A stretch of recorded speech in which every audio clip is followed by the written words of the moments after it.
see it? Yeah. Yes. I can see my pointer. Yes. Okay, and now if I go to full screen, I'll go to full screen. Do you still see my pointer? Actually, before was better. Before it was better. Yeah, because now it's a bit squeezed. Yeah, like this is better, I think. I'm fine. I mean, I'm easy. It's not. They're not quite the right size, you see, but it's all right. I'll have to a little bit. Yeah. A bit less zoomed, maybe. That's all right. Yeah, 100% is better, maybe. 100%. I'll go back to 100. Yeah. Okay. There we are. The only thing is that when I do this, oh yes, it works. Look at that. No, it's very clear. It looks very clear. Good. That's what we'll do. That's all we'll need to do. Very good. Yeah. Yes. During the talk, I'm happy to take questions, but don't. I won't be able to see what's in the chat, so you'll have to monitor that.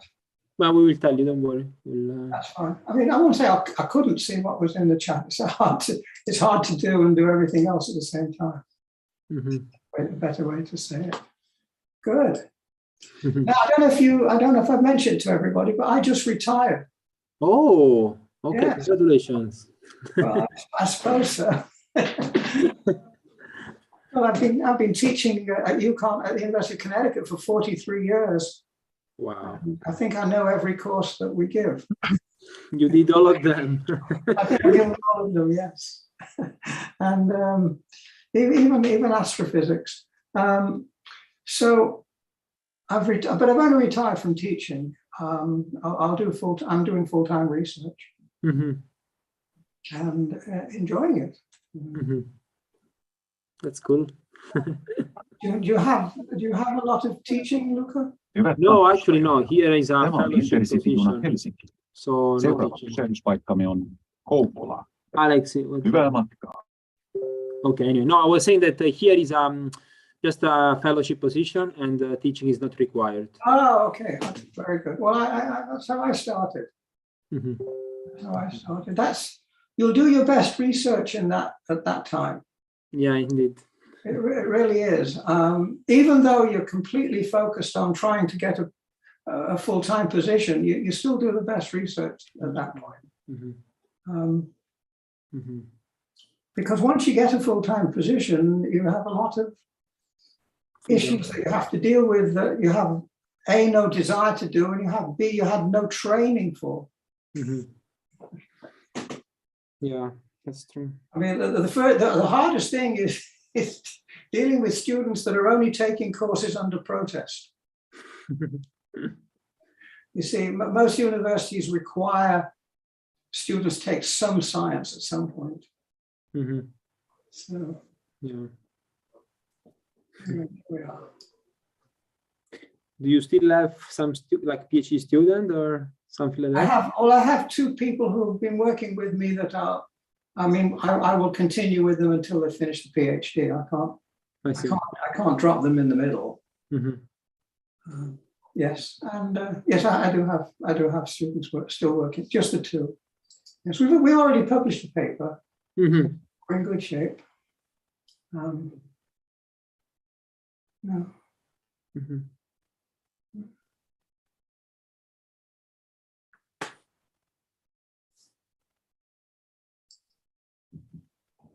Hey, Marco, how are you? Well, this is Marco. Yeah, he's a colleague of mine from Salerno. He's in Salerno, you said? No, from Salerno, south of Italy. Yes. Salerno. Yeah. Salerno, yeah. Yeah, Salerno. I've driven through it. I won't say I've been there. I used to go, when I was in your position, I used to go to Erice. Yeah, of course, in Sicily, yeah. Then I would drive up.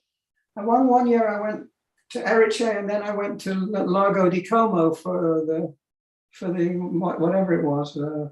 Yeah, that's a long way from Como to Sicily. Well, it was a wonderful. I had a week between schools, so yeah. I used the whole week. It was a wonderful journey. Yes, I remember that.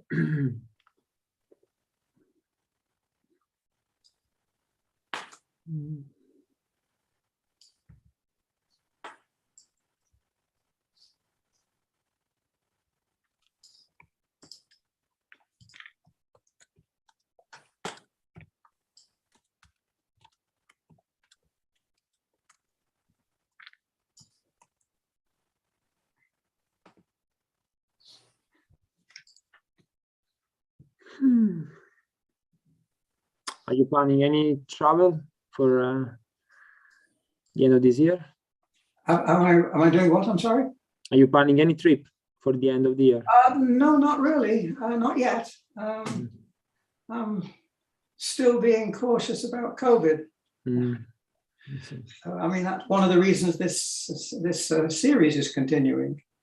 Well, I think you'll continue anyway, this series, most likely. No, it's fine. No, I haven't been to a physical, an in-person conference yet. I'd like to. I mean, one of the nice things about retiring is that you have the time to travel. So I've not been able to do it yet, but I plan to. I will travel. Sure. Eventually. I'm sort of re-emerging cautiously. I just got another booster last week. Okay, the fourth one? No, that was I had 2 regular and 3 boosters, so we're up to number 5 in the US. Number 5. Okay. Yes. Okay. Yeah, I don't know if they do any good, but it seems to be okay. Nobody who's getting them is complaining. So.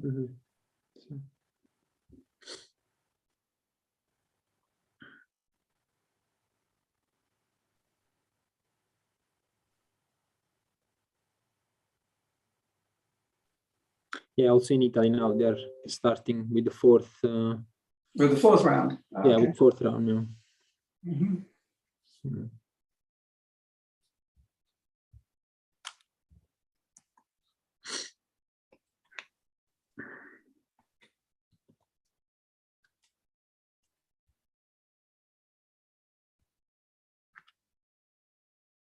Are you in the office or at home? What is that? Are you in the office or are you at home? Oh no, I'm in my home office. Okay, home office. Okay. Yeah, I haven't been anywhere else for 2.5 years. Oh, okay, I see. No, not quite true. I mean, last year, before I retired, I was doing in-person teaching, and it's so much better than online teaching. Of course. Yes. It looks like Richard Kerner. Yes. Hi, Philippe. How are you? Oh, vous êtes encore à Paris? Non, j'étais à Wrocław hier. On est arrivé aujourd'hui. Okay, good. Only today, because I was working with Lukierski. Maybe you remember him. Yuri Lukierski from Wrocław. From Poland? Yeah. I was in Poland for a week. Okay, good. Yeah. Well, it's very, I mean, one of the good things for you is moving between Western Europe and Eastern Europe is not like it was when you... I would say even more, that it is Western Europe is now on the other side. Here it is something else. Good. Anyway, well, for everybody's benefit, I first met Richard, I think it was 1971. Exactly. Yes. You have good memory. Yeah. We met in Erice. We met in Erice, and then I remember Alan Ross was there. Graham Ross.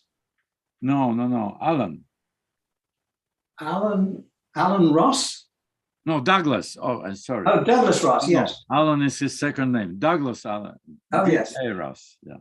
Yes, I don't know what happened to him. Have you been in touch with him? Yes. Well, what happened here, he made a very beautiful career and has also 2 sons and 3 grandchildren, but he had a stroke. Yeah. That was about 4 years ago. It was before COVID, and it diminished him quite, Oh, dear. Здравствуйте, Ира. Здравствуйте. Здравствуйте, да. Hello, Irina. Привет от Юрика Лукерского и Боровца. Я был во Вроцлаве только что. О, спасибо. Да, провел там. Между прочим, могли бы, может, их пригласить тоже. Okay, very good. Да, одним словом, я там провел недельку. So sorry for the Russian. Okay, just we can switch to English.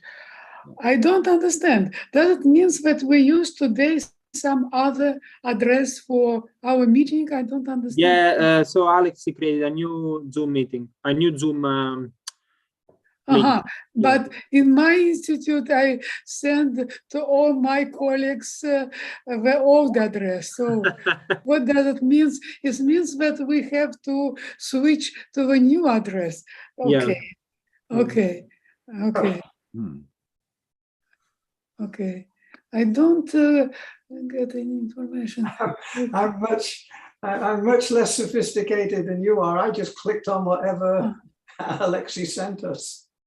Yeah, me too. I didn't even know it was new. Yeah. Yeah, hopefully it's much simpler than to copy the password and that's. Oh yes, absolutely. No, just you click and that's it. Oh, you say Bender and Mannheim. You mean Carl Bender? Absolutely, yes. Yeah. How is he now? Oh, he's very well.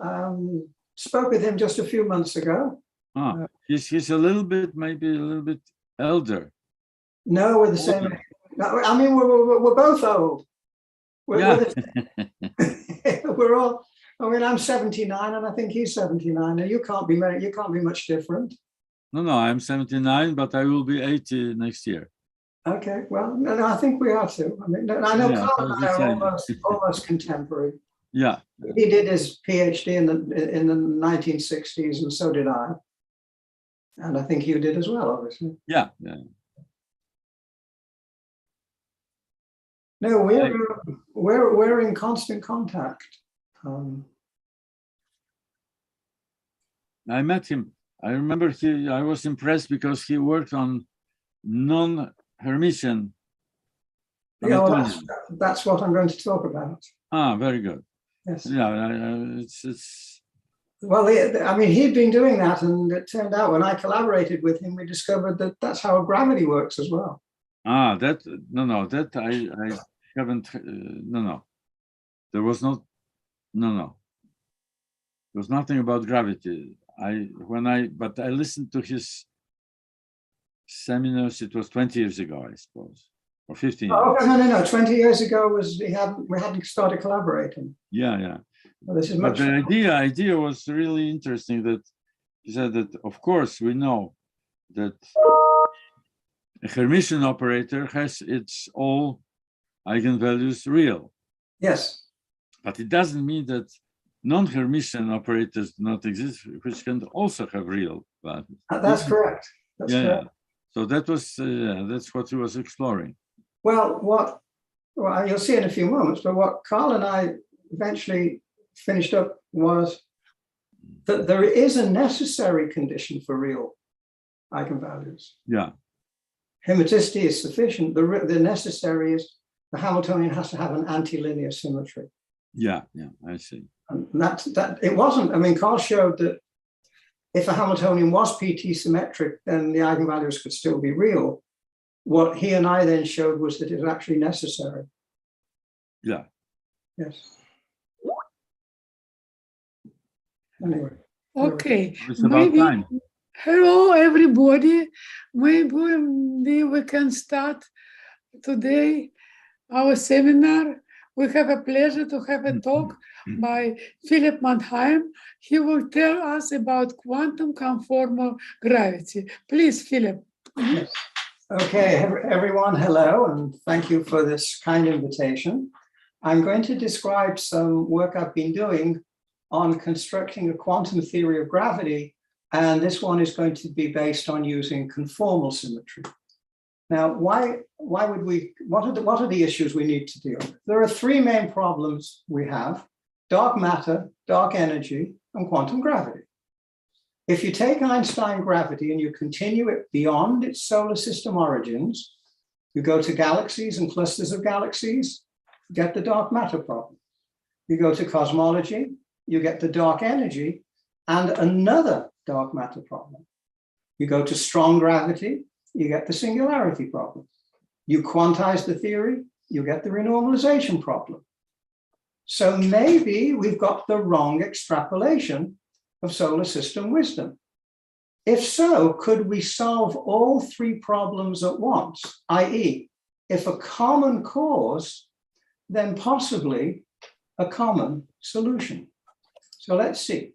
Einstein gravity, what must be kept? Einstein's view of space and time, gravity is a metric theory, g mu nu of x, which appears in the line element, is the gravitational field. The gravity obeys the equivalence principle for geodesics. It obeys the general covariance principle. And the only dynamical information is that on solar system distance scales, the geometry is Ricci flat. Now, we introduce the connection and we introduce the Riemann tensor. If the Riemann tensor vanishes, the space is flat. Otherwise, it's curved. If the space is not flat, we have gravity. The Ricci tensor is the one contraction of the Riemann tensor, and the Ricci scalar is the second contraction, and that's the geodesic equation. Now, you notice that it's natural to use gravity to use second order equations. This is a second order equation. The connection is the first derivative of the metric, so the Riemann tensor is the second derivative of the metric. And this is just like the Maxwell equations, just like electromagnetism, and just like Newton's laws of motion. So everything that we deal with is second order. But the geodesic equation does not fix the gravitational equation of motion that would tell you what this coefficient is, what the connection is. So the first question is, how much curvature does a mass actually produce? And the second question is where does that mass come from in the first place? You see, the standard approach to gravity is to assign masses as kinematical or mechanical, but everything we know from SU3 cross SU2 cross U1 is that masses are dynamical.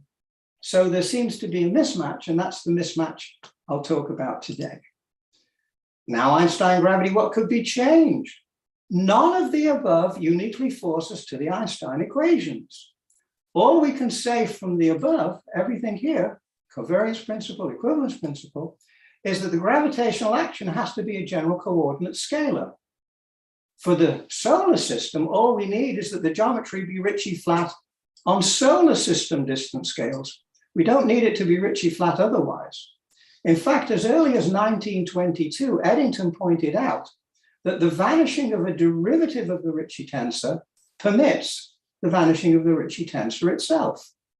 So Einstein implies Newton, Einstein equations, second order Poisson equation, solution, 1 over R potential. Einstein implies Newton, but Newton does not imply Einstein. Conformal gravity, which I'll talk about in a moment. Fourth order equation, del 4 phi equals rho. Solution, again, 1 over R, but 2 new terms, a linear term and a quadratic term. But it's a fourth order theory, so four integrations. Einstein, why did Einstein use the second order Einstein equations? Because he wanted to write the second order Poisson equation in a form that all accelerating observers could agree on. When he did that and he produced the Einstein equations, the successful solar system testing of not just the Newton's law of gravity, but the relativistic corrections sealed the deal. So from that point onwards, people took it as a given that this was the correct equation of motion for gravity. Now, I would point out that this was developed in 1916, which is more than 30 years before the development of quantum field theory. And so this was done without consideration of quantum field theory, and therefore the quantum gravity problem as it's conventionally understood is trying to make this particular equation consistent with quantum mechanics. And so far, this has not been readily solved. Now, what could we do instead? Have we really sealed the deal? Yes. If we can get the same results, the same Ricci flat geometry, without the Einstein equations, then we wouldn't need the second order Poisson equation at all. Now you notice the conformal gravity, I'll talk about in a moment, will give us del 4 phi equals rho. This solution, when the distance is small enough and those terms are negligible, this comes back to 1 over r. But del 4 phi never becomes del squared phi. So the big difference is the solutions continue into each other, but not the equations. But you never needed the equations to continue into each other. All you needed was the solutions, because that's all you ever tested. So if the gravitational action only has to be a general coordinate scalar, what would fix it? We need a principle.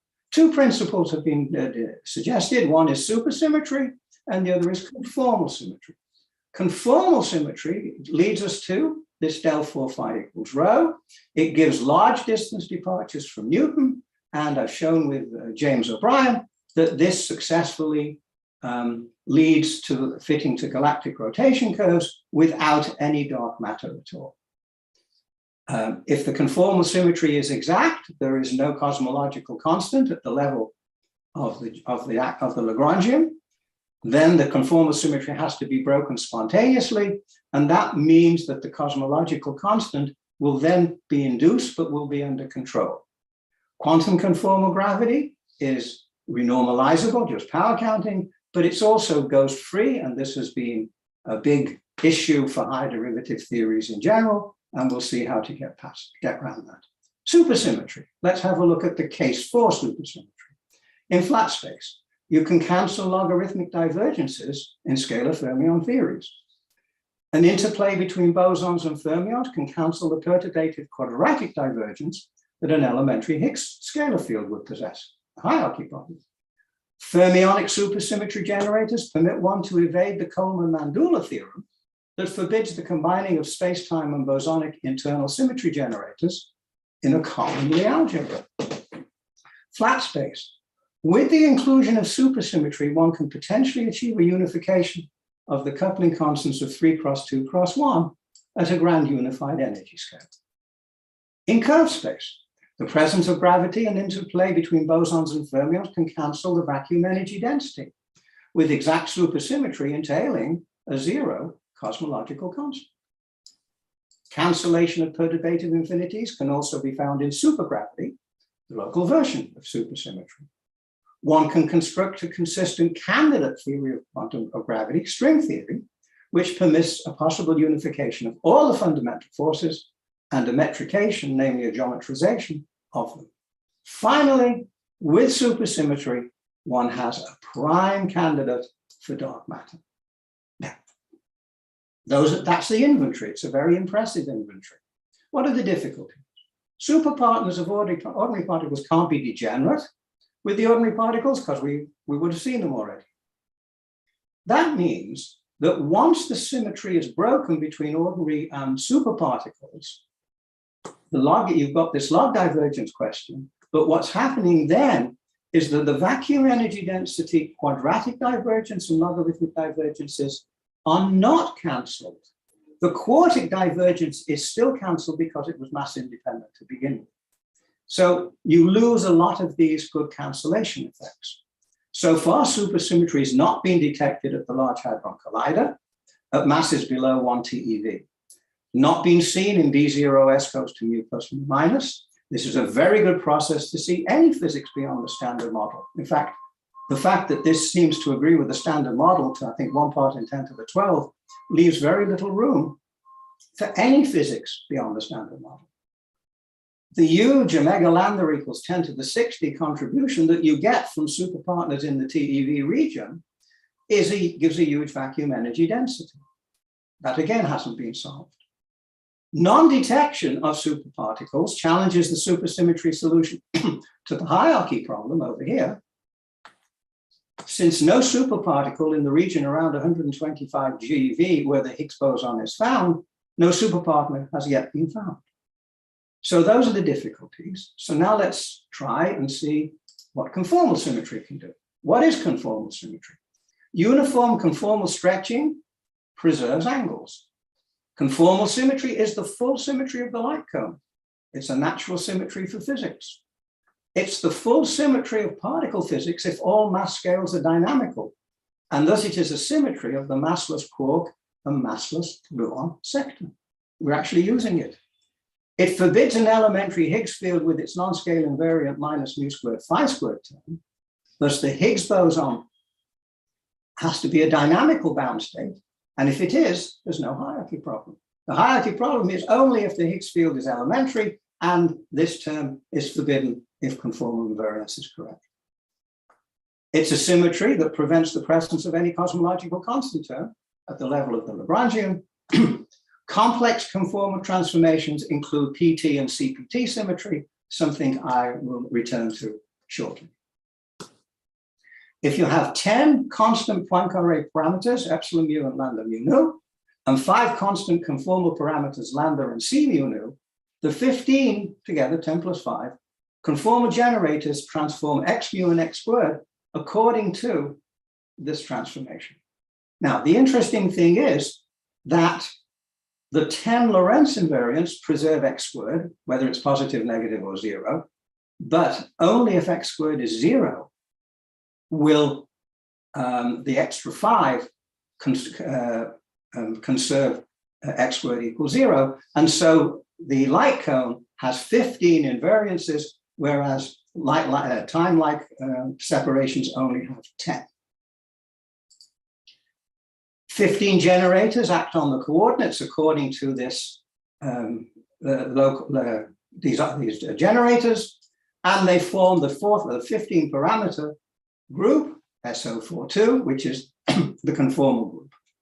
It has, and I've separated this out, you'll see why in a moment, it has an 11-dimensional subgroup with just the dilatation and ignoring the 4 special conformal transformations.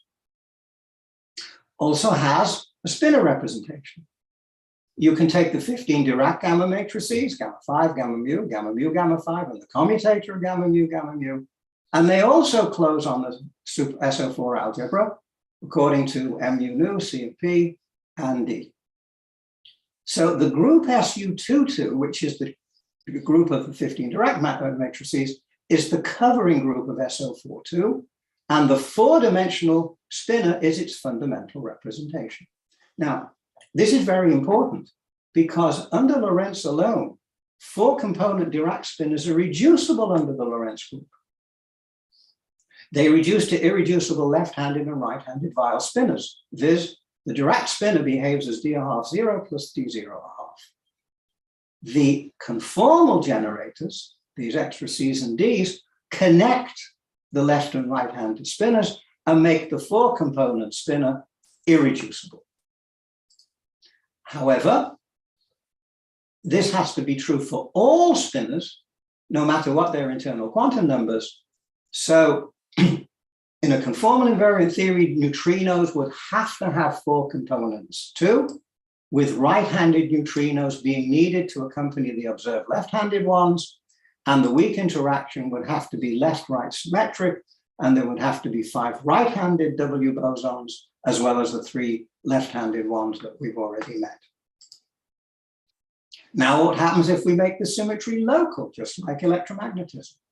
Extend the global symmetry to the local symmetry. The conformal group has 15 generators, but no 4-dimensional space can have more than 10 isometries, and thus no more than 10 killing vectors. That means vectors that obey grad mu k nu plus grad mu k mu is 0. Flat space-time is maximally 4-symmetric, and it has 10 killing vectors. K mu is A mu plus B mu nu A nu. The A mu is a constant 4 vector, and B mu nu is a constant 6-component antisymmetric rank 2 tensor.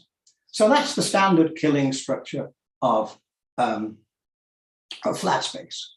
But what about the conformal group's extra generators? Well, they belong to what are called conformal killing vectors, namely, instead of grad mu k nu plus grad nu k mu being 0, it's grad mu k nu plus grad nu k mu is equal to a function of x times g mu nu, where f of x is some scalar function. For flat space-time, we find that with lambda being a constant scalar and c mu nu being a constant 4 vector, the 5k mu are these 5, and they obey this nice conformal killing condition. But now what happens if we make A, B, lambda, and C space-time dependent? This is just one function, and it becomes one general function of x. And so instead of having 15, we only finish up with 11 local symmetries, namely the 4 Poincaré, 10 Poincaré, and just this one extra conformal killing vector in curved space-time. And as I had noted a moment ago, this K, the mu nu, the P sigma, the Lorentz, the Poincaré generators close with D on an algebra, and that's why we finish up with only 11. However, with conformal killing vectors, we can still identify conserved current. You take J mu is K nu T mu nu. Gradient of J mu nu is K mu grad mu plus grad mu K nu of T mu nu. And then you get grad mu K nu plus grad mu K mu, which is f of x times G mu nu. And that's 0, but only if T is traceless. Only if G mu nu T mu nu is 0. So when you have a traceless energy momentum tensor, you can construct conserved currents coming from the conformal killing vectors. Now, what happens when we go to split to Dirac spinners? Well, if you take a Dirac spinner and you write psi as e to the W mu nu M mu nu of psi, where W mu nu depends on X mu, that means you're doing local Lorentz invariance. Then to make the Dirac equation locally Lorentz invariant, you introduce a set of Vierbeins, you introduce a spin connection, the spin connection, that's the Christoffel symbol, the Christoffel, and this is the spin connection. And then the Dirac action becomes this familiar action as written in a curved space, where this is the spin connection. It has 4 translation invariances and 6 local Lorentz invariances. It's only because of the gamma mu, you see the d mu hits the w, but the gamma mu takes care of it. And that leaves us with 6 local Lorentz symmetries. But without asking for it, it's also left invariant under this scale transformation. Namely, you let G mu nu go to e to the 2 beta of x, where that's a local function. You scale G mu nu, you scale the Vierbein, you scale the Dirac spinner, with beta of x being arbitrary, and this action is locally conformal invariant for arbitrary beta, and then just as we expected, we finish up with 11 local invariances rather than 10. Okay, so the takeaway. For a massless Dirac spinner, local Lorentz invariance leads to local conformal invariance for free, with gamma mu, the spin connection, acting as a gauge field for local conformal transformations, just as A mu is the gauge field for local gauge transformations. So in psi goes to e to the beta plus I alpha psi, gauging beta is gravity, gauging alpha is Yang-Mills. So we can unify the fundamental forces with gravity through gauging the real and imaginary parts of the phase. But then we no longer need to unify them using the Lie group. We don't have to try to write gap gravity as some e to the I alpha itself. So no need to evade the Coleman-Bandula theorem and no need for supersymmetry. Now, what about probability? Under psi goes to e to the beta plus I alpha psi star psi integrated goes to psi star psi e to the 2 beta and is not conserved, which is why in ordinary quantum mechanics, we only consider e to the I alpha as the phase. But if we stretch the geometry at the same time, then we can conserve probability. But that means we need an invariance under stretching the geometry, and that takes us to conformal gravity. So conformal gravity allows us to write down curved space probabilities that are just as invariant as the standard flat space ones. Now, I'm going to show you in a moment, we're going to get local conformal gravity for free. The Weil tensor, found by Weil in 1918 or so, is the traceless piece of the Riemann tensor, but it also has a very remarkable property that under a local conformal transformation, beta, all the derivatives of beta drop out and C transforms into C. It's the analog of the Maxwell tensor, F goes to F, and it's under a gauge transformation, it's the analog of the fact that the Maxwell tensor is traceless. In terms of a dimensionless coupling constant alpha, the unique action, is the c² action, because this has that invariance, d4x g to the half c squared. And we can write it out in terms of Riemann tensor squared, Ricci tensor squared, and Ricci scalar squared. Now, it's the complete analog of f mu nu. C squared is like f squared. So it's the natural thing to do. Alpha g is dimensionless because the Riemann tensor has 2 derivatives. C's got 4 derivatives. d4x means that alpha g is dimensionless. So this theory is renormalizable. And if you had never heard of Einstein gravity, but we'd already developed quantum field theory, and we already know about 3×2×1, the natural thing for us to do would be to try to write down a gravity theory which also has a dimensionless coupling constant, which also is renormalizable. And I've been stressing this, and my good friend John Donahue has been stressing that this is the obvious choice if we didn't already know about Einstein gravity. Now, it turns out that not all of these quantities are independent. This particular combination is a total divergence, the so-called Gauss-Bonnet Theorem, and the Weyl action can be written more compactly as R mu nu kappa minus a third R alpha squared. Okay, now the big deal. So now you look at the coupling of the Dirac action that we just had a moment ago. The Dirac action that we just had, whoops, 1 second, sorry. This Dirac action that we just had a moment ago, and it's coupled to a background geometry. And now we do the path integral over the fermions, and we generate an effective action, and that effective action is none other than the conformal gravity action that we just started with. In fact, it couldn't be anything else because this is a locally conformal invariant action. And therefore, when we do this path integral, we must come up with the conformal invariant structure. Now, notice we don't generate the Einstein action, and we don't generate a cosmological constant. Now, the path integral over fermions, because the Dirac equation is linear, is the same as the path integration as for a one-loop Feynman diagram in an external gravitational field. So we get conformal gravity for free. It will thus have to appear in any fundamental particle physics theory because the procedure of coupling the Dirac action to an external gravitational field and integrating out the fermions is completely standard. We do it all the time. Therefore, we must generate this term, and therefore we have to be able to live with it. Since the Dirac action contains no negative norm states, this is the standard model. That's what we use, 3×2×1. And since you can't change the signature of a Hilbert space in perturbation theory, this action here must be Gauss-free. Thus, there has to be a solution to the Gauss problem, as we shall see there is. That's my work with Carl Bender. But let me just state again, if you think that the fourth order theory has a Gauss, then the Dirac action of the standard model must have had one too, because you can't generate a negative norm state in a Hilbert space unless you already have one. So either the Dirac theory coupled to collapses and becomes non-unitary when it's coupled to gravity, or the fourth order gravity theory doesn't have a ghost in the first place.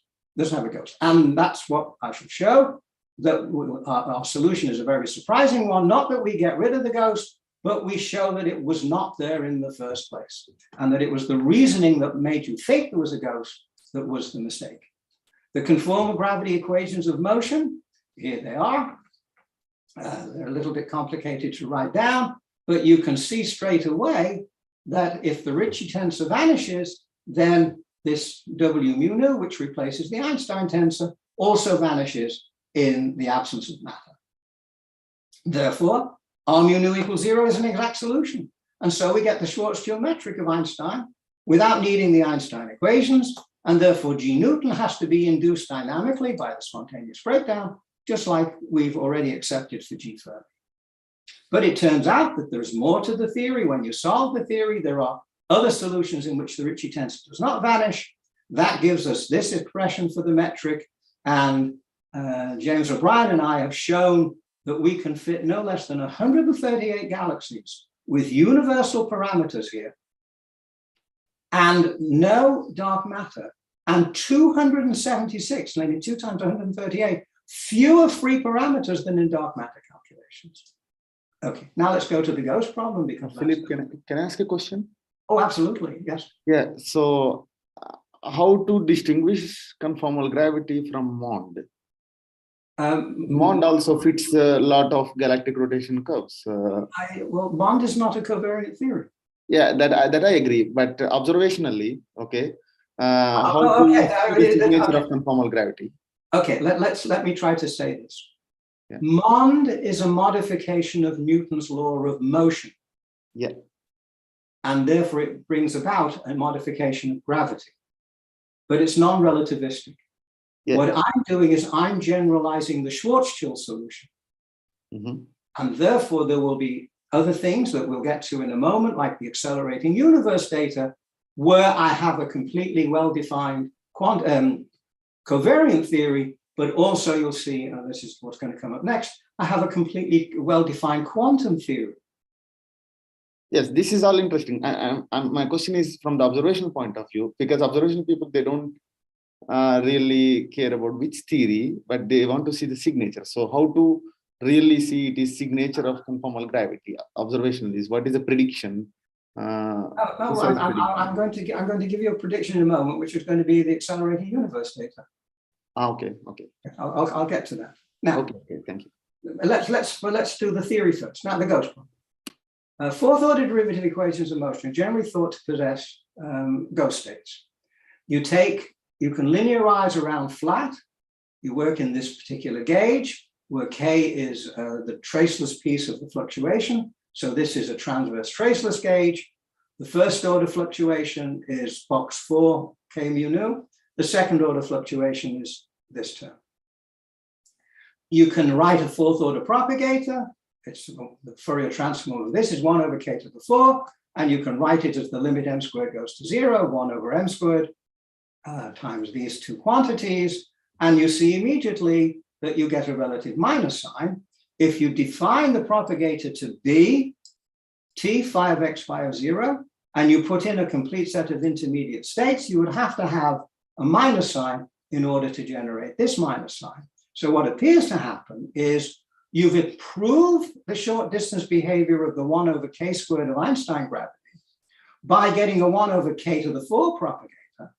And so it looks like the trick is that you have a non-normalizable 1 over k squared, and you introduce another 1 over k squared with the wrong sign. And that's how people usually interpret this, function. And I'm going to show you that that is not valid. I mean, no one's ever shown it was valid. People just said this is how it must be. Now, you can't determine the structure of a Q number Hilbert space by looking at C number propagators. The solution to a differential equation of motion will not tell you what kind of a Hilbert space you have. And when Carl Bender and I constructed the quantum Hilbert space, we found that the Hamiltonian was not Hermitian, but was instead PT symmetric and CPT symmetric. I then went on to prove the CPT theorem in the non-Hermitian case. Previously, historically, Paulus and Luders had only shown it for Hermitian Hamiltonians. I've shown that it holds for non-Hermitian. And in these theories, the correct norm is not the overlap of the state with its Hermitian conjugate, but with its PT or CPT conjugate. And that norm is found to not be negative. So you first of all have to construct the Hilbert space before you can say what the norm should be. So let us see how to work this out. You'll notice that in this, in this transverse traceless gauge, the second order theory, the second order contribution is diagonal in the indices. And therefore I can drop the indices and just work with a scalar field. I don't have a component by component. And I'm going to add in these mass terms, so to make it look exactly like the case we just discussed. And then the propagator is going to be 1 over k squared minus m1 squared, 1 over k squared minus m2 squared. And I can make that into partial fractions. And lo and behold, there is the ghost. So it looks like the theory contains ghosts, but we need to check. We have to quantize the theory. We've got the energy momentum tensor, so we know the Hamiltonian. We know the commutators, the canonical. We've got to quantize the theory and see whether or not there is a negative norm state in the Hilbert space. Now, to quantize a theory, you only need to know about the time dependence. So we'll freeze the spatial piece in this way, write the wave function as z of t e to the ik dot x, and then the oscillator equation just becomes z double dot squared minus omega 1 squared z dot squared, and then a z squared. So it's just z double dot, z dot, and z. And this is the so-called Pais-Uhlenbeck oscillator. Now, equation of motion is fourth order theory. Just evaluate it, just do stationary radiation, construct the propagator, 1 over e squared minus m1 squared, 1 over e squared minus omega 2 squared, and you can partial fraction it just as we have been doing previously. And we see that if there is to be a ghost, we've made no progress. This is just as bad as it had been in the fully covariant case. However, there's something wrong with what we're doing. The system is a constrained system. It has a z dot and a z double dot. That's not good. Z dot is the canonical conjugate of z, and z double dot would like to be the canonical conjugate of z dot. In other words, we don't have enough canonical conjugates. We have too many for one oscillator, but not enough for two. And Aaron Davidson and I realized that, and we introduced a new variable x, which replaced z dot, so that the z and pz is canonical and x and px is canonical. We used the method of Dirac constraints, and we obtained this Hamiltonian. Now, omega 1 and omega 2 are real, and all the poles of this propagator are on the real axis. Therefore, the ground state of the system is h, just the 0 point, h bar omega 1 plus omega 2. And possibly we have to worry about a minus sign. So let's now see, is it really true that the ground state and the states excited out of it have some negative norms? Well, we've got the Hamiltonian. We introduce canonical quantization. Pz is minus id by dz. Px is minus id by dx. We take the ground state and we calculate the wave function by solving the Schrödinger equation for this Hamiltonian. And we find that this is what we get. Now, if you look at it, you'll see the minus x squared is good. That's a bound state. But this is plus z squared. And so the wave function is not normalizable. So if we calculate the norm of the vacuum, we put in complete basis, it becomes the integral psi star psi, and it's infinite. That means that the states are not normalizable. But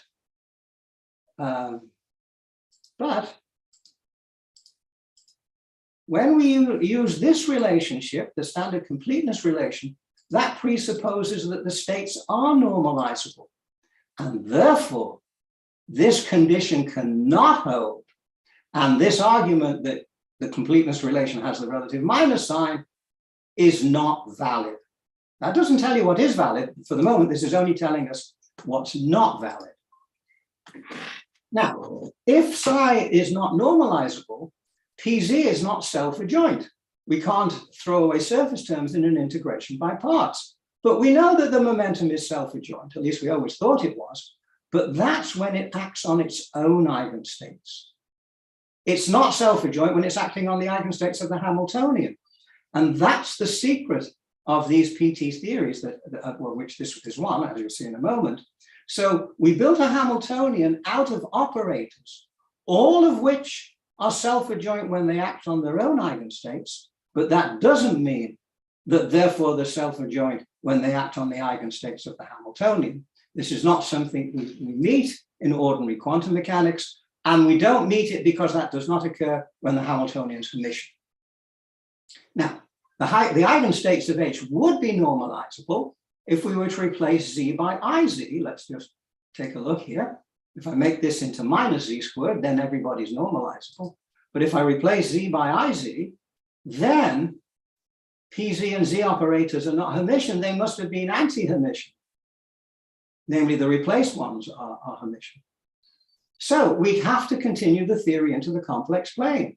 And we can do that because this commutation relation, Z id by dz, if you multiply z by e to the theta and psi by e to the theta, this is preserved. In other words, this funny transformation is a symmetry of the commutation relation, and therefore it's an allowed symmetry. So let's do that. And now we make this transformation on z and the transformation on pz and introduce new operators y and q. They're now still canonical.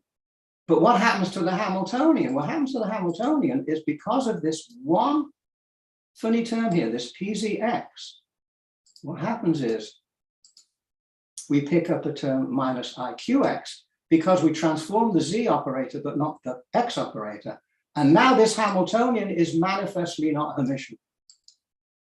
It has this I in it.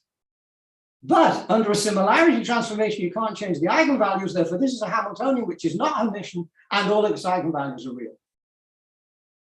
And this is an example of that. Now, Hermiticity implies the reality of eigenvalues, but the reality of eigenvalues does not imply Hermiticity. Hermiticity is only sufficient to yield reliable values. And as Carl and I have shown, the necessary condition is that the Hamiltonian have an antilinear symmetry. And let's see what's going on. You have a Hamiltonian, h psi is e psi. You multiply on the left by an antilinear symmetry. You put in 1, which is a to minus 1a. And then you get a to minus 1a is, I'm sorry, this is, if h has the symmetry, then a to minus 1 is 1. Then you just get ha, but ha on psi gives e star, and therefore you get e star. And therefore, if you have an antilinear symmetry, the energies are either real or in complex conjugate pairs. Now, when would they ever be real as opposed to complex conjugates? Answer, if A on psi is psi. So if the eigenstates of the Hamiltonian are also eigenstates of the Hamiltonian's antilinear symmetry, all the energies are real. What we've shown is that these conditions are both necessary and sufficient. So the necessary and sufficient condition for real eigenvalues is that the Hamiltonian have an antilinear symmetry and that the eigenstates of the theory be eigenstates of that antilinear operator. Now, all the eigenvalues of this Hamiltonian that we just transformed, they're real, but it's therefore H must have an antilinear symmetry.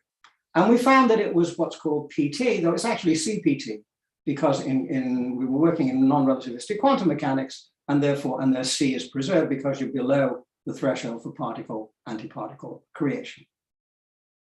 Bender first discovered this by looking at the Hamiltonian p squared plus ix cubed, which is not Hermitian, there's the I, but it is PT symmetric, and it does have, and they prove this, a completely real eigenenergy spectrum. That was proven by Bender and Betcher. Now, so what do you do with these theories? You introduce an operator Q, which is like this. This is a particular one. You apply it now to the H that we had a moment ago with the minus IQX. And when you apply this operator, you finish up with P squared plus Q squared plus X squared plus Y squared. So it's a completely standard, manifestly gauss-free two oscillator system. Fourth order theories are thus gauss-free.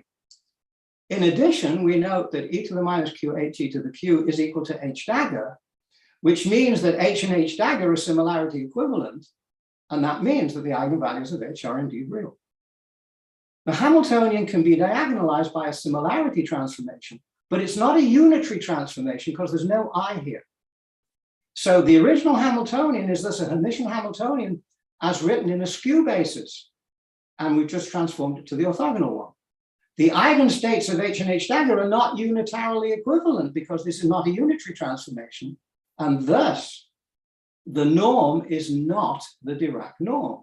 If I consider H tilde to be the standard oscillator, then these are the eigenstates, but the transformation between the eigenstates of H tilde and the eigenstates of H involve this operator Q, and therefore the conjugate also involves Q because Q is Hermitian rather than IQ.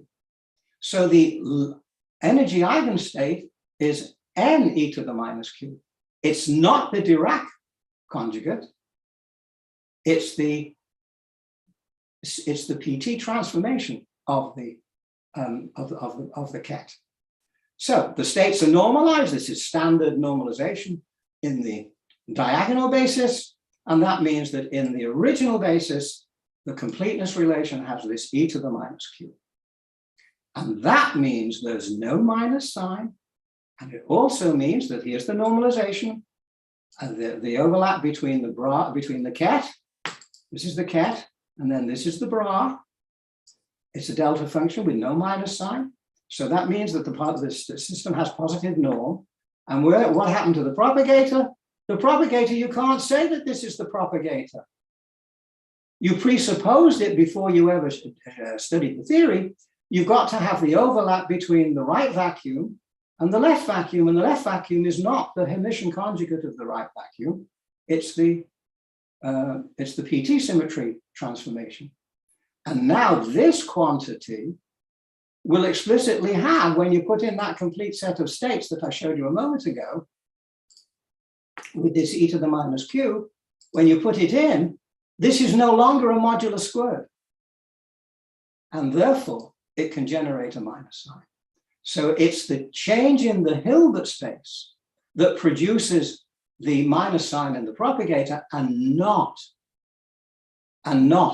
existence of negative norm states. In fact, there can't be, because this is the normalization. Okay.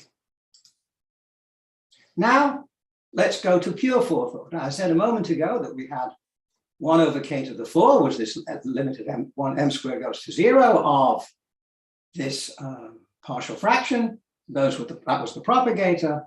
But when we set omega squared equals 0, or we set omega 1 equals omega 2, this decomposition into partial fractions becomes invalid, because this coefficient becomes singular. So what does it mean? Well, let's look at the operator Q that I introduced a moment ago. That coefficient alpha has this form. And when I set omega 1 equals omega 2, this operator becomes undefined. Therefore, the transformation of H to a diagonal basis fails when omega 1 is equal to omega 2. The Hamiltonian can't be diagonalized. It becomes of a non-diagonalizable John Jordan block form, and it no longer possesses a complete set of eigenstates. So instead of having 2 gravitons, which you might have thought would happen because it's a fourth order theory, we finish up with only 1 set of gravitons. And the correct representation of the propagator is not the partial fraction one, but you can write it as the fourth order propagator is the derivative of a second order propagator. And then you can take the limit, and that limit is not singular. And this expression is clearly ghost-free and unitary. But what happens if I lost an eigenstate? Where did the other one go? So let's write it out. We write omega 1 is omega plus epsilon, omega 2 is omega minus epsilon. We let epsilon go to 0, and e to the I omega 1t becomes e to the I omega t, e to the I omega 2t becomes e to the I omega t. Both functions collapse onto the same wave function, and so we've lost an eigenstate. But we still have a second order differential equation, so where did the other one go? So you take the difference but divide by epsilon, and when you take that limit, epsilon goes to 0, you pick up an extra factor of t. So the second combination is non-singular, but it's not stationary. So in starting out with the unequal frequency, which is a diagonalizable theory, then we go to the equal frequency, we produce a non-stationary state. It's not an eigenstate of the Hamiltonian, but it's a member of the Hilbert space, which is the only thing that matters. It's not an energy eigenstate. Now, we started out with 2 particles. They were orthogonal to each other before we took the limit. And since they become the same eigenvector in the limit, the surviving eigenvector is both parallel to and orthogonal to itself. It thus has 0 norm. It carries 0 probability, and therefore it's not observable. And so instead of having twice as many gravitons as in the standard theory, we finish up with no graviton at all, no observable graviton at all. And if you work it through, you'll discover that this theory is not Hermitian, but it is PT or CPT symmetric. Okay, so conclusion. One cannot identify a C-number propagator with a quantum field theory matrix element until you first construct the appropriate Hilbert space. And for fourth order theories, one finds that they are Gauss-free and unitary. Specifying the ket, which is the Schrödinger equation, does not automatically specify the bra. The freedom in choosing the conjugate enables one to construct a unitary theory. So you've got the right Hilbert space, you just don't know ahead of time what's the right dual space. And if you were to make a guess at the dual space and get an apparent a negative Dirac norm, it means you've made the wrong guess. It does not mean that the theory is not unitary, it means that the guess was wrong. And that's the solution to the Gauss problem. You insisted without any a priori proof that that was the propagator, without having constructed the quantum theory. And when you do construct the quantum Hilbert space, you find that that's not the right propagator. Now, since the fermion field path integration for the Dirac action is standard, you can't avoid the production of the conformal gravity action. Though you have to include it whether you like it or not. It must play a role in physics and you have to be able to live with it. And as I've stressed, and as Gerard de Hooft has been stressing, a conformal structure for gravity seems to be inevitable. And with conformal gravity also being renormalizable, this coupling constant's dimensionless, it provides a consistent quantum gravity theory, one constructed in the four space-time dimensions for which we actually have some evidence. We don't have to go to 10 dimensions. Now let's quantize the conformal theory, and as you will see, this will enable us to solve the cosmological constant.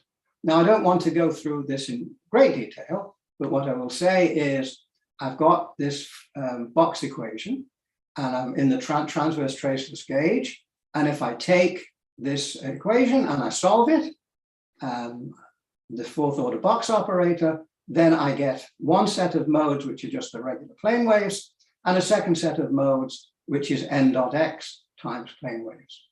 Because two derivatives of n dot x, e to the minus ik dot x, gives e to the minus ik dot x, and then two more derivatives of that makes it 0. You introduce a reference time-like vector, and this is the quantized field that obeys the canonical commutators.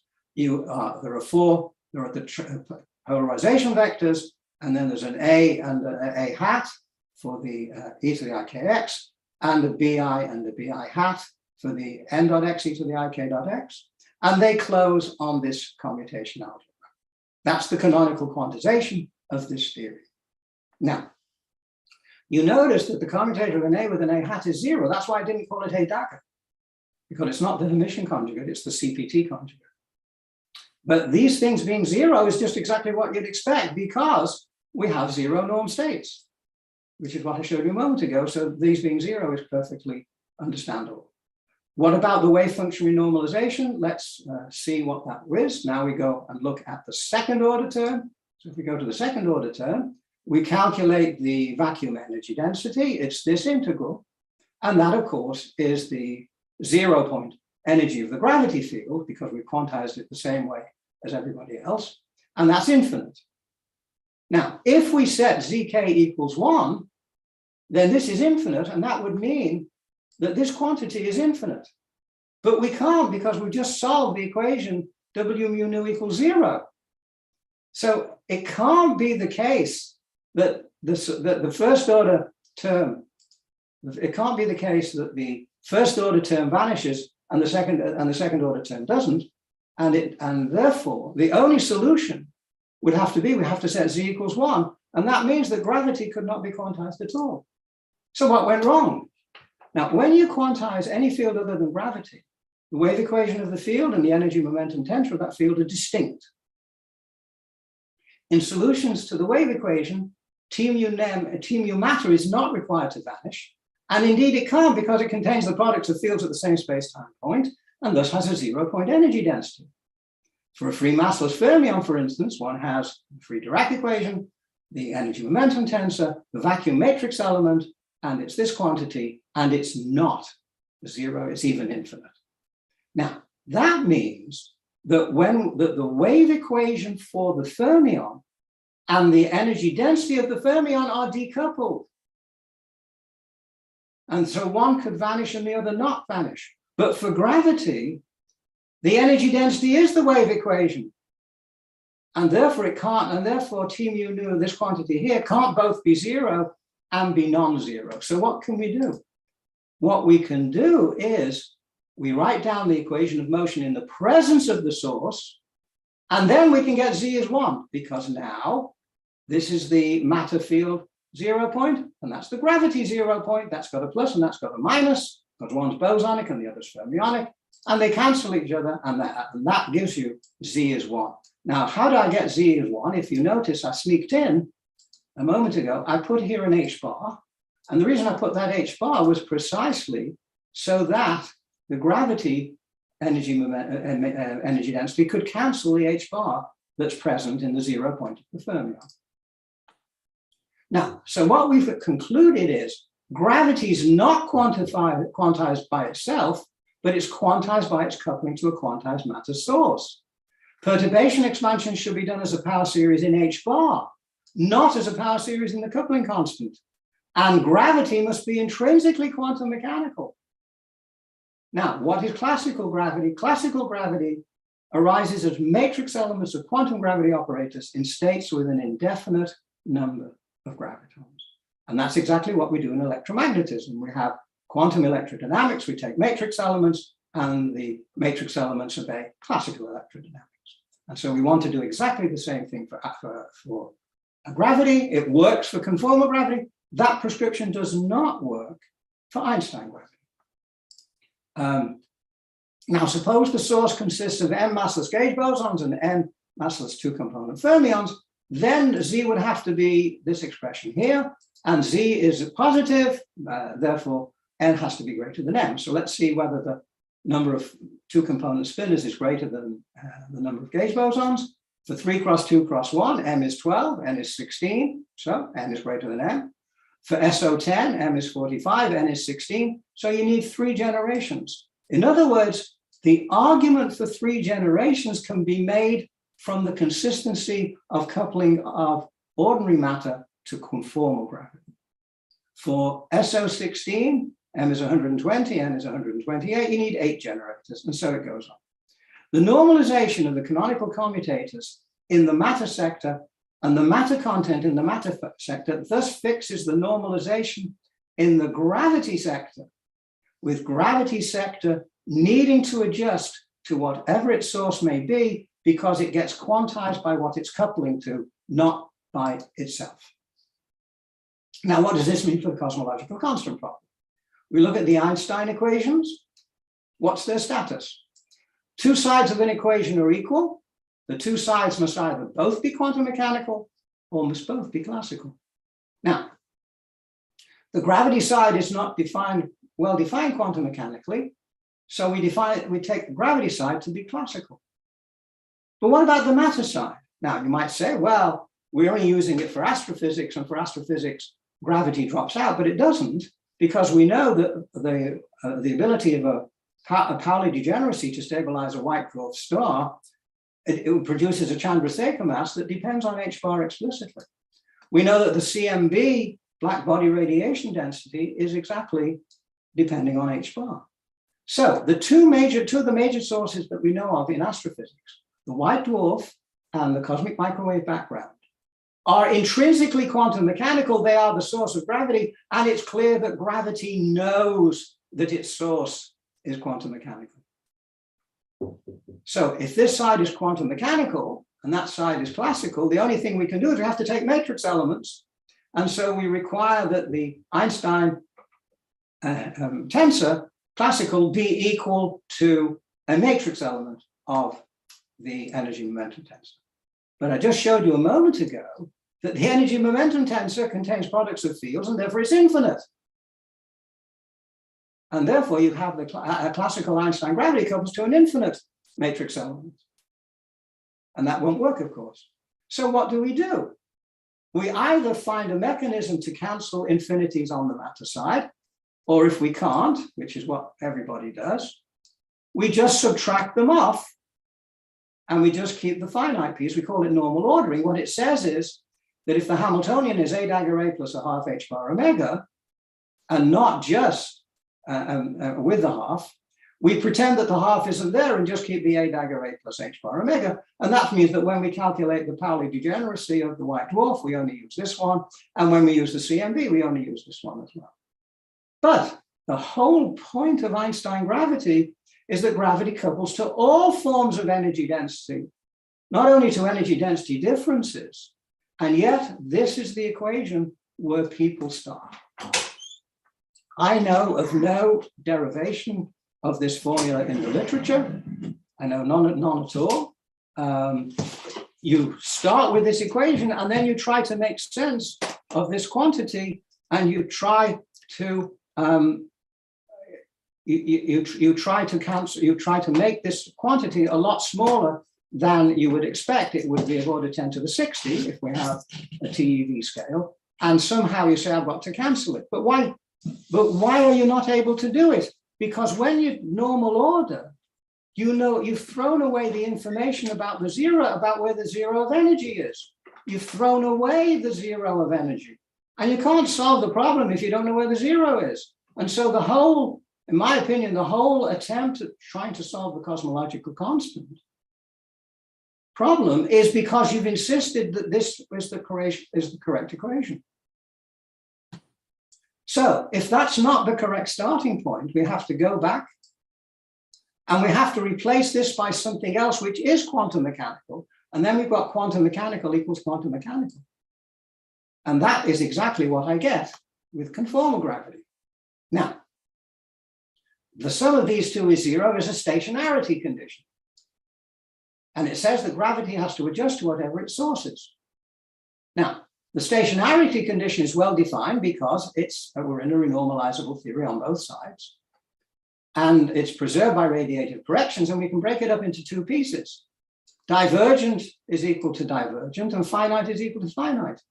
So the divergent gravity and matter vacuum contributions take care of each other. They are cancelled. The 0 point of gravity is cancelled by the 0 point of matter because gravity adjusts to whatever its matter source is. By the same token, they cancel each other's anomalies. Gravity has an anomaly, matter has an anomaly, but the stationarity condition is not a Ward identity, and therefore it doesn't have an anomaly. Now, what about the finite piece? The finite piece is only the excitation out of the vacuum. It's not the vacuum. We solved the vacuum, so it's not the excitation out of the vacuum, but it's with respect to the vacuum itself. It's by how much it lies above the vacuum, and that's the finite piece. And this one is altogether smaller than these 0 point terms that we've been talking about. And that's how we solve the cosmological constant problem. Namely, we change the equation that supposedly has a cosmological constant to begin with. Okay, when you do that, you finish up with, and I'll just state the result, you effect an effective energy momentum tensor of this form. It's the back reaction of a scalar field, which is expectation value of psi bar psi, coupled back on the geometry. It has an effective coupling constant, minus 32 over s squared, which is negative. I already pointed this out 6 or 7 years before the discovery of the accelerating universe. The cosmological gravity is repulsive. You calculate you start off with Robertson-Walker cosmology, and you can prove that no matter how big or small this S might be, the deceleration parameter has to lie between 0 and -1. That's because we've got the cosmological constant under control. Now you calculate the luminosity function, luminosity versus redshift in this theory, and it depends on one parameter, this Q0, and now we apply it to the data, and this top line is the fit. The bottom line is 30% dark matter, 70% dark energy. The middle line is the so-called empty universe, where omega lambda and omega matter are both 0. And the best fit gives you Q0 is minus 0.37, which lies right in this range. It didn't have to. I didn't have to fit the data to begin with. But not only do I fit the data, but I also fit it with the parameter that's required. No matter how big the vacuum energy density is, what's going on is the vacuum energy density is induced, but the trace of the energy momentum tensor remains 0. And so the matter sector cancels it identically. It can't be bigger or smaller.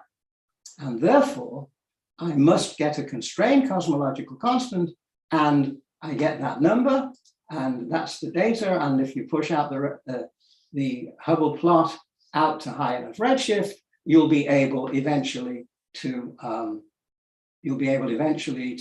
check the two theories. And you can see the predictions are setting in around a redshift of 2, and they become quite strong. Okay, now I'll skip all this. It'll be in the notes that will be posted. I just wanted to say very quickly about the dark matter problem. I have a formula which I've derived from a fundamental theory. It contains 4 parameters, and these are the numerical values. And now with that theory, I can fit 138 galactic rotation curves, and you can see they're all here, they're all there, and I keep on going. And I've got high surface brightness galaxies, low surface brightness galaxies, and they keep on coming just as we've shown. However, there's a prediction. I was asked, how do we differ from Mond? The answer is, eventually the quadratic term wins, and so the minus k-r squared causes this curve to come down. So the flat rotation curves won't stay flat forever. They'll eventually come down to 0, and that means that galaxies have finite size. So at this point, we haven't yet reached that domain. We're in the region where they're still either rising or flat, but eventually they must come down. And the theory predicts a finite size for galaxies. Finally, I'll answer one more point about the fits. Why do the fits work with so few parameters? Well, you calculate the centripetal acceleration at the last data point, and these numbers come out extremely close. They come out extremely close, and you can see this over and over and over, over and over and over. They come out extremely close. There they are, over and over and over. And that never had to be. There's no obvious reason why the centripetal acceleration at the last data point should be so close to each other in every single galaxy. And not only are they close, they're of order the inverse of the Hubble radius, which means that they're fixed by cosmology. Now, why are they fixed by cosmology? Because if you have a linear potential, then it grows, the linear potential will grow, which means that the objects that are very far away, their linear potentials are impacting back on the galaxy of interest. But the ones that are far away are cosmological. And therefore, cosmology is the extra piece that is controlling the rotation curves. And there is no missing mass. The missing mass is the rest of the visible universe. And it's been hiding in plain sight ever since people started to think about the dark matter problem. So what we finish up with is this discussion of why everything that people are doing is not correct. They're not correct in making an assumption about the Hilbert space for fourth order theories before having constructed it. They use an equation, which in my opinion is an invention, which has never been justified. And then they run into trouble and they try to solve it, and they shouldn't be doing that to begin with. So the moral of the story is conformal gravity solves the cosmological constant problem, the quantum gravity problem, the dark matter problem, and the hierarchy problem. The moral of the story: at the beginning of the 20th century, 100 years ago, studies of black body radiation on microscopic scales led to a paradigm shift in physics. Thus, it could be that at the beginning of the 21st century, studies of phenomena such as black body radiation on macroscopic scales might be presaging a paradigm shift in physics all over again. So, thank you for your attention. Thank you very much, Philip, for your very interesting talk. Thank you. Questions, please.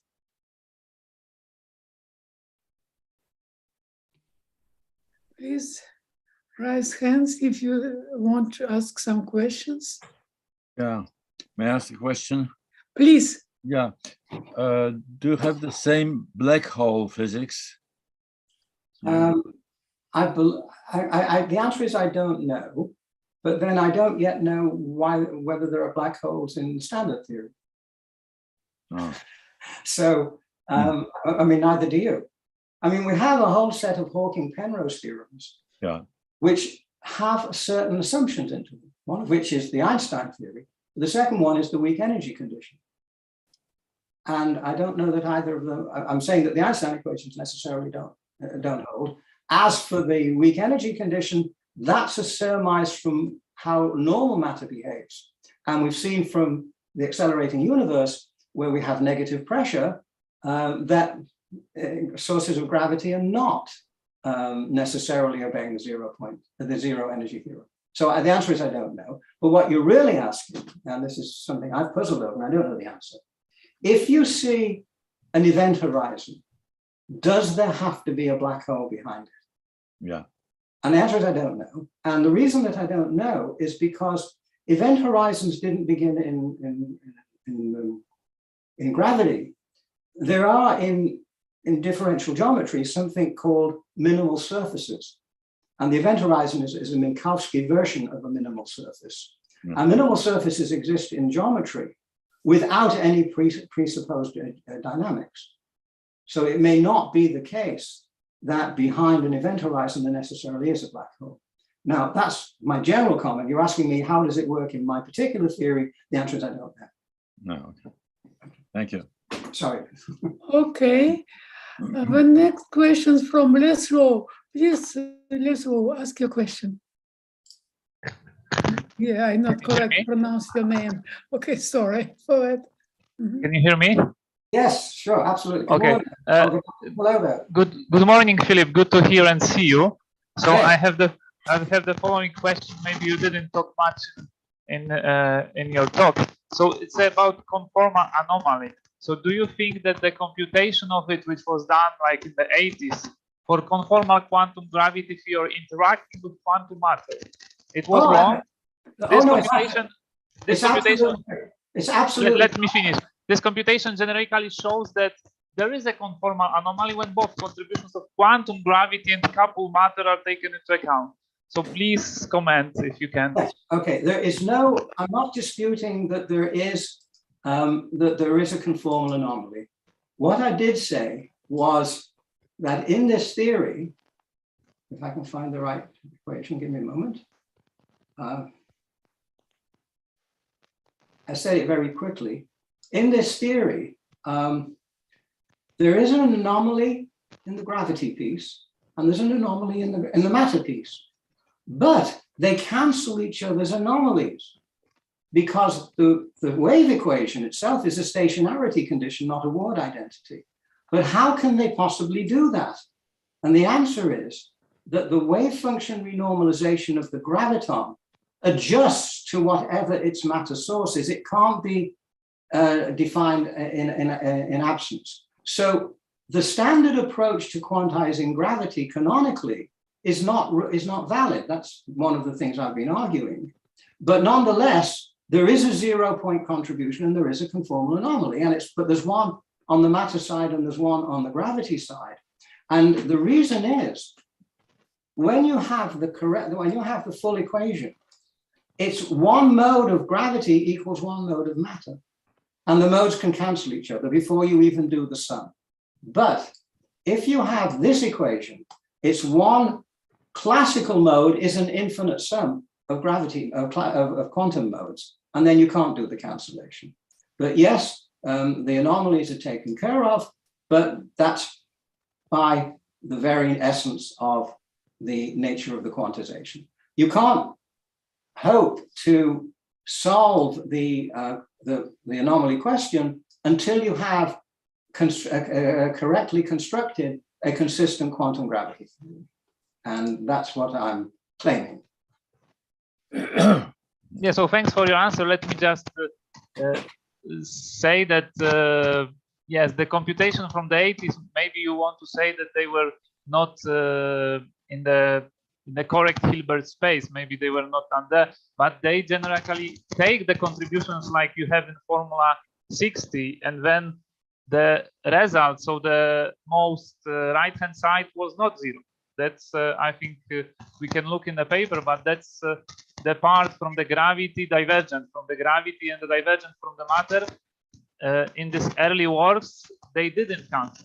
So this was the problem that people say is that yes, we want to have vanishing conformal anomaly, but it seems in this first model it was not achieved. I mean, I'm referring to some old standard computations. So. No, I know, but that's long before this condition was established. Yeah, it was long before. Yeah, but let me be very precise. So you say that if we, at least that's what I'm trying to understand in your approach, that you would say if you follow these rules that you presented for the generation of the for the creation of quantum theory, then you would have to get different results, and all the results, they were done in a standard covariant framework, so they would be different. Yeah, the real issue is in the wave function renormalization of the graviton. All I'm saying is that gravity can't be quantized by itself, which those were the calculations that people were doing to get to the conformal anomaly. They were just presupposing gravity is a freestanding quantum field theory which can be quantized.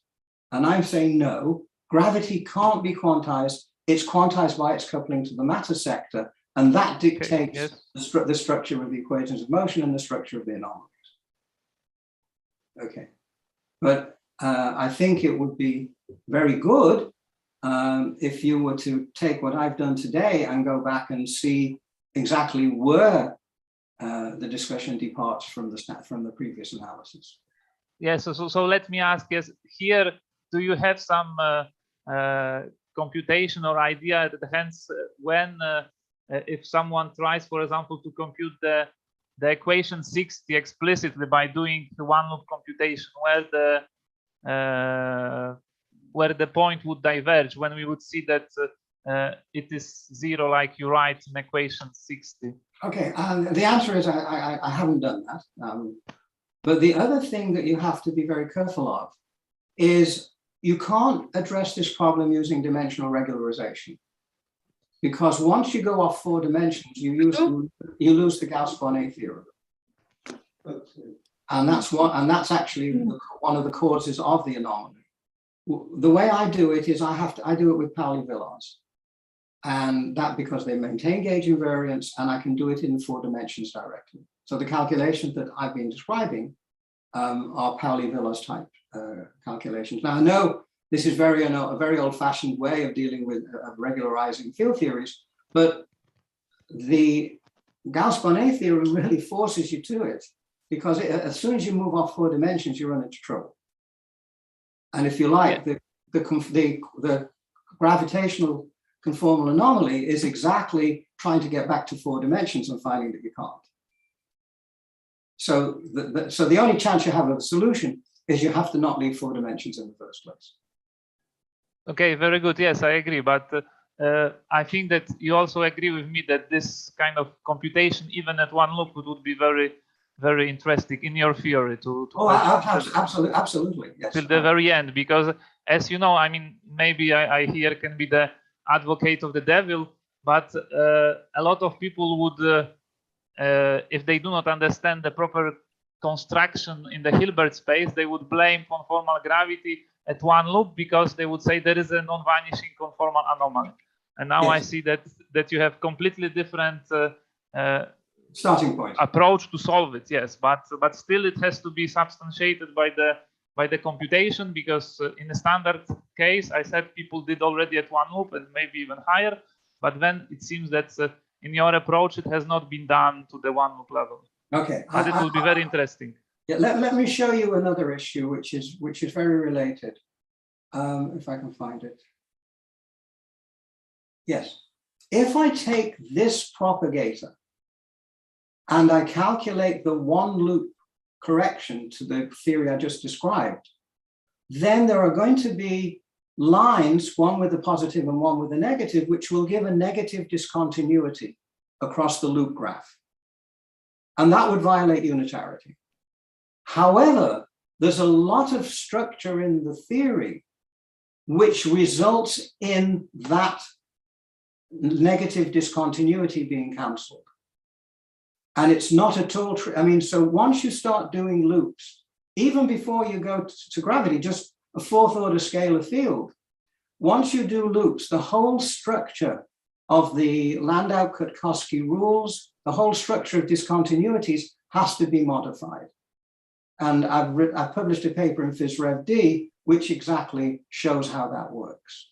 Now, how that will then translate into graviton loops, the answer is I don't know. But I do have enough knowledge to know that all of our standard understandings of loop diagrams, especially when the momentum gets to be bigger than the sum of the intermediate masses, everything has to be changed. I mean, I don't mean it has to be, I mean, the theory tells you how to change it. And the thing that makes the difference, and you sort of hinted at it a moment ago, the thing that makes the difference is the existence of this e to the minus q in the bra. And the standard calculations just use the Dirac conjugate, the Hermitian conjugate, to calculate Green's functions. And this theory is saying, no, that's not the right approach. And perhaps that's, I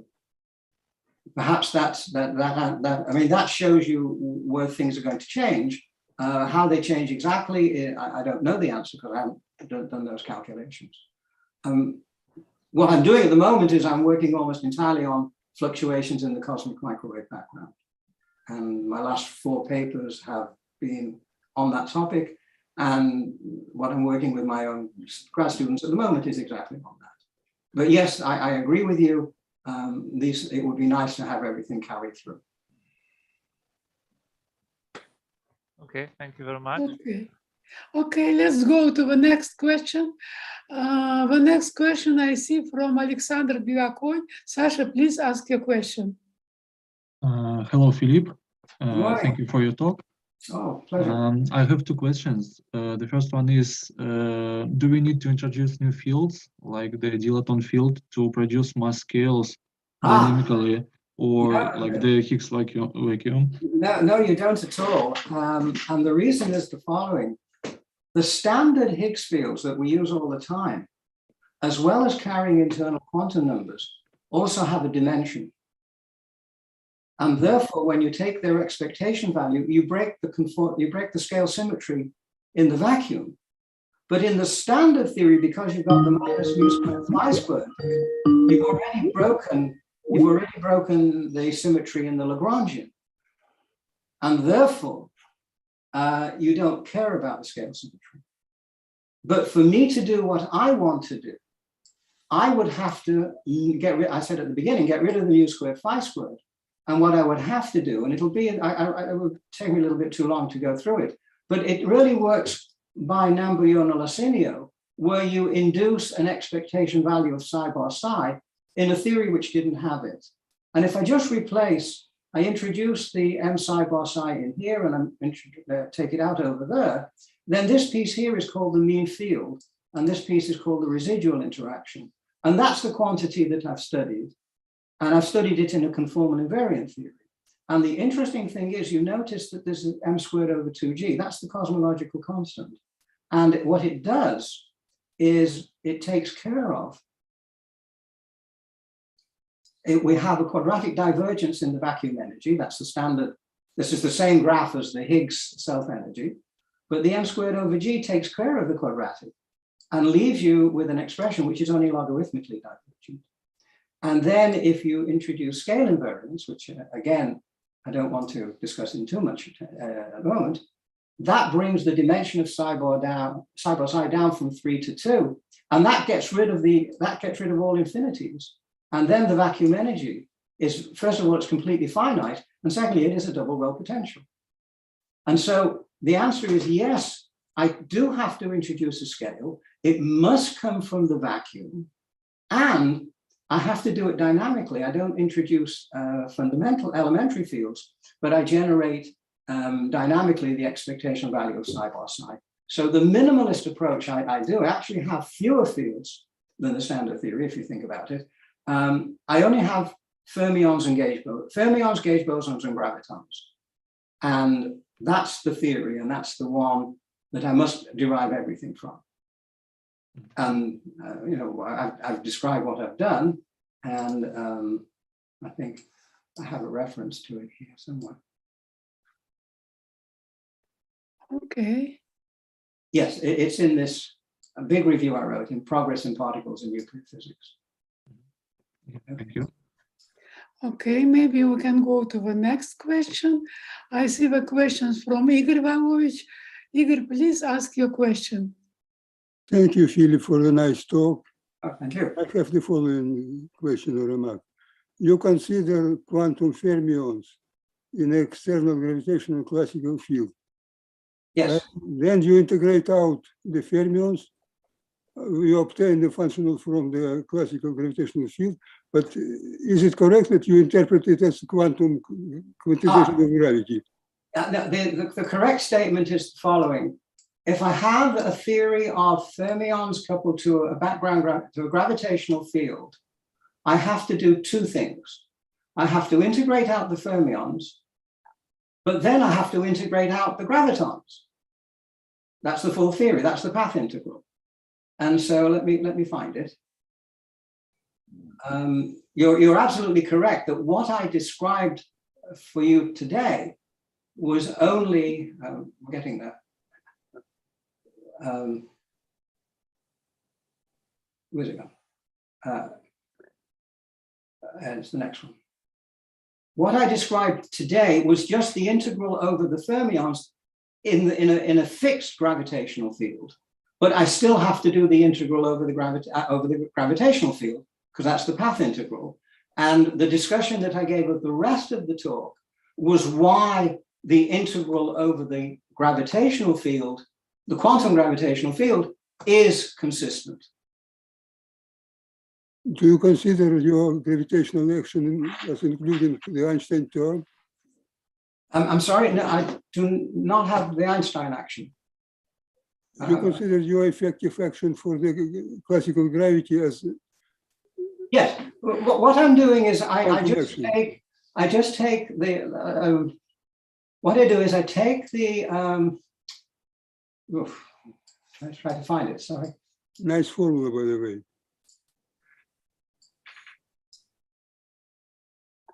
What I do is I take the action for gravity to be conformal gravity and the action for matter to be the Dirac equation in the presence of the gravitational field. So it's this one plus c squared. That's the theory I work with. And with that theory, I write down the classical action, I write down the path integral, and then I do the integral over the degrees of freedom. Mm-hmm. I mean, that's the correct, I mean, as far as I'm concerned, that's the correct prescription for quantizing a theory. And that's how I approach it. As a result, where you should integrate over gravitational field. Yes, what I showed you was that when I do the integral over the gravitational field as well, that I get a consistent answer. In other words, graviton loops don't destabilize the theory. And let's suppose they did. I mean, if the graviton loops would destabilize the Dirac field when it's coupled to gravity, then the standard model is no longer stable. Mm-hmm. Anyway, this is the program that I'm working on. And I've got a very different starting point. Igor, does this answer your question? I don't understand, frankly speaking, the role of fermions in this approach. Yes. Oh, the fermions. Excuse me. You could start with your conformal gravity. What do you get? You said there are no divergences. I said there's no gravity. That's correct. And so with me, the fermion is everything. And the reason is it's the fundamental representation of the conformal group. And so I start with the fermions and then I gauge it. I gauge the fermions. Let me see if I can show you.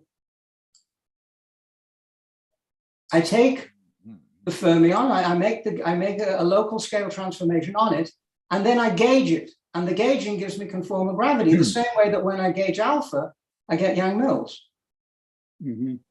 I mean, that's the program.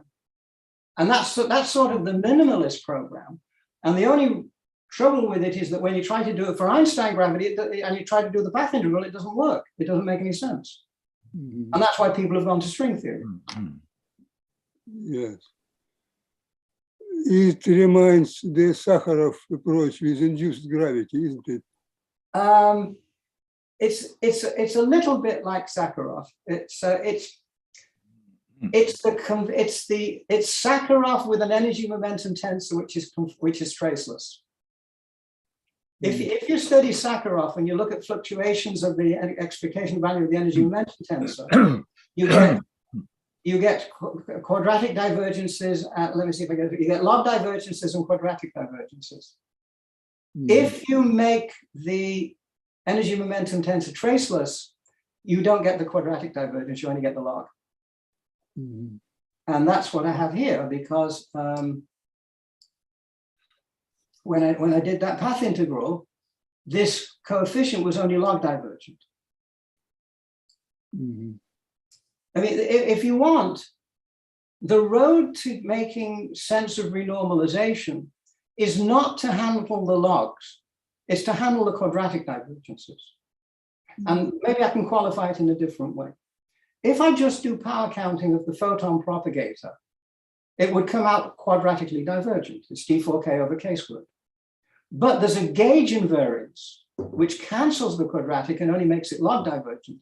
And that's why quantum electrodynamics is a renormalizable theory.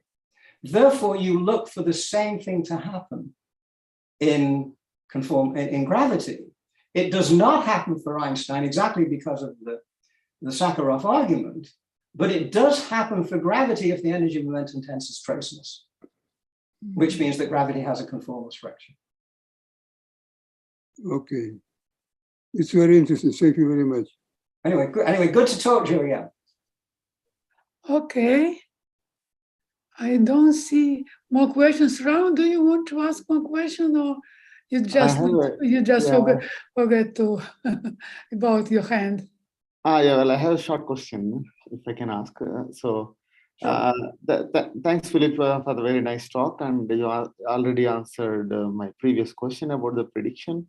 Since you mentioned CMB, so I'm curious how conformal gravity can give something like inflation or early universe cosmology. So okay, that actually is easier than it sounds. If the Riemann tensor vanishes, the geometry is flat. If the Weil tensor vanishes, the geometry is conformal to flat. Yeah. So there is no FRW solution. But De Sitter and Robertson-Walker are conformal to flat. Yeah. Therefore, they are natural solutions to conformal gravity. And this discussion that I gave a moment ago for the accelerating universe was precisely using the Robertson-Walker geometry in coupled to conformal gravity. And that's how I got these curves. Now, once I do the fluctuations around CMB, then I will lose the conformal symmetry, because the only way I can get fluctuations is if the galaxies get masses. But the only way they can get masses, it has to come from the vacuum. Yeah, but I'm asking, my question is about inflation. So no, I said we have. I don't. Okay, maybe you're asking I think maybe you're asking a different question. Yeah. I don't need inflation in the conformal theory, and the reason is the expansion radius for the Robertson-Walker in the conformal theory is linear in t, not t to the half. And that means all of the universe is in a single horizon. In the standard cosmology, the Robertson-Walker goes like t to the half or t to the 2/3 expansion radius. And points that long ago are not in causal contact. Inflation is a way to put them into causal contact. But in the conformal theory, they were always in causal contact. So, and then to explain CMB, you need perturbations, which is something you said you are working on it, right? Yes, exactly. Yes. Yeah, and if you, read the papers I've already published in PhysRev. You'll see it's not straightforward. Okay, okay, I understand. Okay. Thank you. So I think we already have a lot of questions. Let's thank Philip once again for very interesting and I would say a little bit provocative talk. Thank you very much. Well, thank you. Thank you, Igor, are you raising your hand again? I'm sorry? Has Igor raised his hand again? Ah, No. This is a problem because you. I'm not a Thank you. host today, so I cannot remove your. Yes. Okay, everyone. Well, thank you for joining me. And Thank you. Thank you very yeah, much. by the way, Very nice talk. Alexi, thank you, Richard. Alexi and Shravan and Areva. When's the next one? I'm sorry? When's the next? When's the next Seminar. In 2 years. The next in 2 weeks. In 2 weeks, I think. 2 weeks. In 2 Very weeks. good. Very good. I will Okay. watch out for it. Okay. Okay. Thank you very Bye, much. Irina. Bye, bye. Bye, Bye. Bye-bye. Thank you. Thank you. Thanks again. Thank you. Yep. Bye, bye. Thank you, bye.